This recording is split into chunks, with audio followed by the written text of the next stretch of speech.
লোকসভাৰ সদস্য নিৰ্বাচিত হয় ঈশ্বৰৰ নামত শপত খাই কওঁ যে বিধিৰ দ্বাৰা স্থাপনা কৰা ভাৰতৰ সংবিধানৰ প্ৰতি মই প্ৰকৃত বিশ্বাস আৰু নিষ্ঠা পোষণ কৰিম।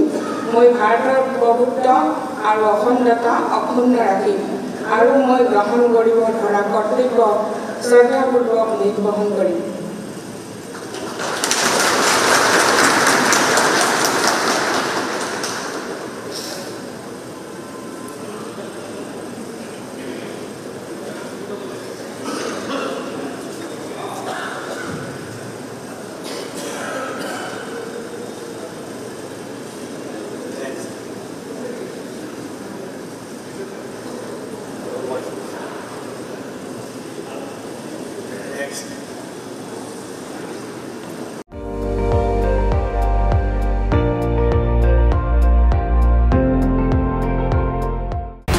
আপুনি চাই আছে ND24 সৰ্বশ্ৰেষ্ঠ নহয় সৰ্বোত্তমৰ দৌৰ।